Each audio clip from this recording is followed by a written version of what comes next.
also, as Julian did. Howdy. Howdy. That's better. Does that sound more like what you had at A&M? Yeah. I'd like to follow, first of all, with a couple of comments, building on some things that Julian mentioned about globalization. We're seeing also, if you look at that reading list that you've got there, there's a book called The World is Flat by Thomas Friedman. He has a couple of others that he's written that are very interesting. His major thesis that he's making there is that it's becoming easier and easier nowadays for smaller businesses to go global, go international. It used to be something that required a lot of investment in infrastructure, and therefore it was kind of the domain of many larger companies or very highly specialized companies. So it's an interesting thing. I might also suggest that there's another book that would be very interesting for people in this region that you might add to your list. It's called the Global Travels of a T-Shirt. Can't remember the author's name. She's at Georgetown University. And she starts with a bale of cotton that's produced in West Texas and follows it all the way through until the products are manufactured. It goes across 3 continents. It goes through many different countries. It follows the whole value chain all the way through until the T-shirts are finally, you know, most of us, of course, don't wear out our clothing. We throw our clothing away or give it away to some charity before it's worn out. And so she followed it even after she had taken this particular T-shirt and given it to, I guess it was Goodwill or something like this. And there's a market for all these kinds of things. It ends up in Africa, and it ends up in some interesting kinds of markets and bazaars there. And it's a fascinating story about how interconnected the farms out here are to the markets in the whole world. It's really quite an interesting thing. I'm actually considering using that as a theme for my international graduate course next fall. Because of the nature of this sort of value chain, moves all over the world and crosses borders all the time, and the things that it faces. When I started considering what I should talk about here today in a very short time, I decided, well, Dale, you're a marketing professor, so maybe you should talk about sort of the macro view of global markets. And so I thought I would start there by looking at some fundamental changes that are occurring in markets, and they come in a variety of types.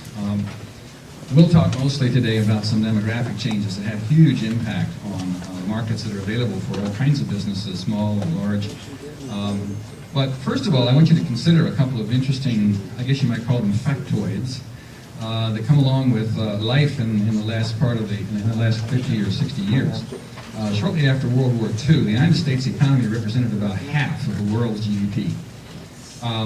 U.S. economy is down to somewhere between a quarter and a third of world GDP now, depending on how you measure things with purchasing power parity and some of those adjustments, and quickly running on down toward 20%. Now, that's not necessarily a bad thing. You know, sometimes when you say things like that, people go, oh my gosh, you know, we're falling behind and so forth. But no, not really. It's been an explicit policy and efforts that U.S. Has made for many years to try to help build up other economies around the world, to try to promote globalization and integration. In fact, there is a school of thought that runs along the lines that if we are interdependent with one another economically, we're much more likely to live in peace, you know? Because you want the people who buy your products to do well, so they'll buy more, and you want the folks that from whom you're buying and they owe you money to be able to pay, and I'm sorry, they're buying from you and to be able to pay. And I think it was all summed up once by a colleague of mine at Michigan State one time who said that it just doesn't make any sense to drop bombs on your accounts receivable. So therefore, you know, as we integrate the economies of the world, we are actually indirectly, and maybe even directly, promoting much more cooperation and in this world of nuclear weapons and terrorism and so forth. We are perhaps helping to promote a longer-term peace in the world. So there's a very macro kind of a perspective that you can take in looking at globalization and saying that this is something that's probably good for everybody. Our markets, we here in the United States, the markets to whom we sell things are getting better and stronger and healthier. And of course, hopefully, this will cause us all to prosper and get along better. I'm not sure how we should do this. I've got a lot of slides, and so it's going to be a pretty active thing for you. Since I'm a marketing professor, as I mentioned, I wanted to start with markets. And so I want to use a very, very simplistic definition of what a market is. And there's lots of ways you can define markets. If you've had marketing courses, you've heard about market segmentation and all sorts of ways that we can divide things up. If you ever look at government data, you see the government data is usually sort of organized, or the government data about the economy is often organized around the SIC codes, the Standard Industrial Classification System, which is very production-oriented. But we like to define markets as people with purchasing power, okay? And so as you look at markets, you want to look at where are the people, how many of them are there, what kind of purchasing power do they have, and of course some things that I won't talk about that are also important because we don't have time to go into all of this, are things such as, do they have the support infrastructure to be able to purchase your products and use them? Even if they have the money to buy them, they may not be able to support them. And so this, I've got quite a few slides, so we'll move through here pretty fast. First, I want to talk about the people side of it, and just talk about a few long-term trends. Now, how many of you are aware of the fact that the United States is rapidly approaching a milestone that has become kind of a marketing issue for a few companies like Gerber and some others? You know what's going on? Population, well, we're getting older, but third largest country in the world. Third largest country in the world, but there's a milestone that's rolling around here real soon. 300 million, that's correct. I got on the U.S. Census Bureau's website a couple of days ago and looked at what they call the population clock, right? And they have a clock, which is sort of minute by minute, and they really update this thing every few minutes. And I calculated that sometime on Monday, this coming Monday, sometime midday this coming Monday, is when the 300 million American will either arrive or be born. It's mostly births, but there's also, of course, immigration that's occurring. So that's been in the news a lot lately. But one other thing that was in the news not long ago that I think is also quite important, and we'll get around to talking about that. Go ahead and move to the next one. But let's talk about population first, and we'll come back to the other issue. First of all, world population has been growing, as I'm sure you're all aware. There's been a lot in the news about that. This is just a simple chart of going back, 12,000 years, and estimates of, not quite sure when it all started, right? So some researchers here have come up with this estimate here, but you see the effects of what's going on. Now, in recent decades, of course, we've also been looking at much better data, but you see the nature of the increase of growth of population in the world. It's huge and growing very rapidly. And there are lots of folks who are very concerned about this sort of thing, you know, with using up resources and possibly polluting the world, all sorts of things that are happening with that. So why this increase has occurred? Well, let's take a look at a couple of very quick things, because there are lots of issues, and we're going to just shorten this down. Largely, this is a result of declining mortality rates, especially infant mortality rates, and also, which is related but somewhat different, lengthening life expectancies. And so there are many more people who are surviving, being born, and going through those first very fragile years of childhood, and there are many more people who, after they've gotten through that, are living a longer time. You know, life expectancies in many countries have more than doubled in the last couple of centuries, and that has quite an impact on the populations.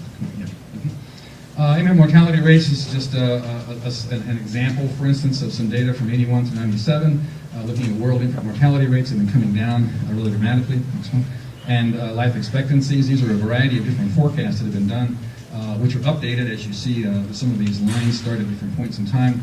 But generally, the story is the same either way, no matter what kind of forecasting tool is used. Okay, however, lots of demographers have been pointing out lately that this is maybe coming to an end. That we're actually beginning to approach the end of that process, which I suppose in some respects is perhaps good news, although it can have some pretty significant negative economic impacts. If any of you have ever visited, as I'm sure many of you have, smaller towns in the Great Plains area where there used to be, say, 2,000 or 3,000 people, and now there are 200 or 300 people. You see some of the economic problems that these communities have. My mother grew up in a town that's like that, and I was back there this past summer looking at the place, and I don't know, there's some amazing kinds of things that happen in some of these circumstances. You know, real estate values get to be really bizarre. Beautiful, great, big Victorian houses that must be 3,000 or 4,000 square feet that are for sale for $20,000, you know, in good shape and things like that. But of course, this is because of the decline in population in those areas. So there's some potential negative effects. But let's go on. This is a quote that I took out of Nature magazine by some demographers who've been looking at this, and they're arguing here that there's an 85% chance that the world's population will stop growing before the end of this century. Some forecasts put it actually close to the middle of the century. 60% probably of the world's population will not exceed 10 billion. Now, we're at 6.5 billion right now on the planet, approximately. And at the rate of growth that you saw on one of those previous charts, it's going up quite rapidly. But they're arguing that it would not exceed that, and that there's actually, they say, a 15% probability that the world's population will begin to decline by the end of the century. And that gets to that issue in terms of some of the negative impact it might have. And of course, this is not something which occurs uniformly. It can happen, and as is happening, in very differently in different parts of the world. Okay, here's a brief view of the United Nations long-range projections. The UN puts out projections of world population every 10 years. And the most recent one was the first one that they put out, in which their most likely scenario, the medium variant that you see here, which is their most likely scenario, is actually showing that world population will flatten out around the middle of the century and then begin to decline. So, we'll see how that happens, whether that happens or not. Of course, forecasts are often just that. You know how forecasting can work sometimes. Next one. I'm not sure what the next one is. Oh yeah, here's a different model. This is a model that fits existing data and is actually forecasting a fairly significant decline. A little bit different model. Forecasters use different kinds of models. This is why it's always a good idea to have a multitude of forecasts, and perhaps require each of those forecasts to look at the most likely, the low likely, and the high likely scenarios that you may have. Okay, now the decline in many respects has already started. This is the growth rate that we've been seeing in the last 50 or so years. And you see that the rate of growth of population around the world has been declining pretty steadily, and the forecasts are for it to continue on out. You see this numbers out to 2050. Next one. This is pretty much the same information, only this is expressed in terms of numbers of people that are being added to the world population each decade or each year. Okay, why is this occurring? Well, there's a number of things, and again, we're not going to go into all the different kinds of reasons because we don't have a lot of time. But first of all, we have declining birth rates. Okay, there is something called the birth dearth, right? And another topic, I think, on which there may be 1,000 books that have been published are all about the fact that in many countries around the world, you're finding that people are just not having enough children to replace the population which is there. There are a number of European countries right now that are not having enough children to replace themselves and keep themselves going. Let's go to the next one. I may not get through though. All right, birth rates and death rates. So you see both of them are coming down, so there's an issue of a dynamic between the two that actually results in this decline that we may see at the end of the century, toward the middle of the century. Okay, how do these changes interact with one another? And again, there are many other kinds of things. Well, demographers also give us an interesting kind of a theory that they've developed involving the stages of what we call demographic transition. First stage you see up here is one that most countries have begun to move out of, and that is in which you have very high birth rates and very high death rates, and that is a stability mechanism that keeps population levels low. Generally what we have found around the world is that death rates decline much earlier in time as we look at the country's history than birth rates do. Death rates decline for a variety of good reasons, mostly having to do with sanitation and better nutrition and medical technologies and things of this kind. In the third stage, birth rates begin to come down, and this is where we are in many parts of the world right now, which birth rates and death rates are both coming down, but again, birth rates are often still above that. And then in some countries, as I mentioned, some European countries now, we're at a point where they're in stage 4 already, in which they're down to low levels of birth rates, low levels of death rates in terms of expectancy from birth, and so their populations are stable or perhaps declining. Okay, again, this is a similar kind of an idea here. This is in the presentation, which you look at the total population, and in this case, looking at the stages as we're looking through here, births and deaths, and what happens with this gap in between the two. Now, these changes are not uniform around the world, as I mentioned before. They are different in different places. You see Europe, as I mentioned already, North America, with much lower rates of both. In Africa, Asia, and Latin America have much bigger gaps and much slower changes in what's occurring. Okay. And let's skip this one because I'm getting short on time. Let's skip that one. Why are birth rates declining? And I'll try to wrap this up very quickly. Largely it's because of the urbanization of the world population. Now this is the other issue that I was wanting to relate to in terms of the 300 million that the milestone that the U.S. is passing. Well, the world is passing a milestone right about now too. There's differences in estimates of exactly what the date is. But we have now reached a point at which more than half of the world's population is urbanized. Right? First time in human history that we've had most of the world's population living either currently or very shortly living in urban areas. Now, urbanization of the population influences a variety of things. First and foremost, it influences the economy of children, right? What's the role of children in the economic unit called the family? And if you're in a subsistence farming kind of an environment, well, children are labor, okay? And they're an asset to the economic unit. When you move into an urban environment, very often what happens is the children move over to the liability side of the economic unit, right? Because they cost things and they don't necessarily produce what they cost. So there's an economic incentive to have fewer children and perhaps to have them later when you can afford them, because they are not the means of production, they are consumption unit in your and so we have other things that are related to that too. The age of marriage begins to get later, so the first birth begins to get later. Education levels go up, which is related to a number of things involving survival of children and so forth, and family planning, and infant mortality rates tend to go down. Okay. All right. So here's some projections, or here's some data and one projection regarding the percentage of the world population that are living in urbanized areas right now. And you see we've reached the point in 2000 where it's already 47% of the world population, and again, depending on the forecasters you're talking to or the forecast you're looking at, we may already have passed that point at this stage. Let's go ahead and skip through this. This was some examples of the city of Chicago growing from 14 people up to over 8 million in a metropolitan area in the space of less than 2 centuries. We have similar kinds of things occurring in many places around the world. Let's go. Okay, again, these changes are not uniform around the world. We have very big differences in what's occurring in rural, in terms of this is the total numbers for the world. Let's go to the next one, which is the differences.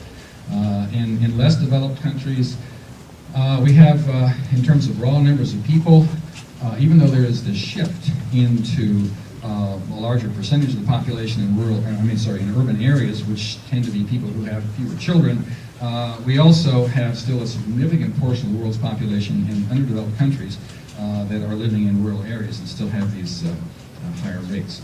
Some differences here in terms of forecast, 1950, 1990, forecast out to 2030, but 1995, different regions of the world. Again, I'm short on time, so let's go ahead and go through this. Skip that one, skip that one. Major urban cities around the world as urbanization occurs. Some of you are probably familiar with many of these areas, but these are just some examples of the cities and how large they will be. And as you look at this, you see that we're dealing with a future in which the largest cities of the world are not going to be where they have been traditionally, that is in the developed parts of the world. Although, as these countries develop their economies and they are using fewer people as a part of their agricultural sector, we'll probably find that the classification of what's developed and not developed gets adjusted too. Okay, one last couple of things we'll go through, and then I'll apologize for taking too much time. The other component I mentioned of markets is purchasing power. So just very briefly, let's go through these. Keep going. The U.S. share of world economy, as I mentioned, has gone down. Has shrunk dramatically in the last 60 years. Go ahead. Keep. Is it, we're going back and forth? No. Keep on going down unless I got duplicates in there. Is it the last one? I must not have made the last change. I'm sorry. Both of us have a piece of missing chunk out of our presentations. Well, purchasing power. There are differences, of course, in purchasing power, and what we're finding is that many areas of the world in which you have this urbanization occurring, in some areas it's occurring with a great deal of economic development going along with it. Not too long ago I saw a report that indicated that about half of the tall construction cranes in the world were all working in the Shanghai area. An enormous amount of construction, enormous amount of economic infrastructure being put in. And so you have some areas where purchasing power has gone up very dramatically. You have other areas of the world where urbanization is occurring, which will drive down some of the pressure on population, but we don't have the accompanying purchasing power that's coming along with it. I should stop here since I'm way over time, and I apologize. Thank you very much for your attention.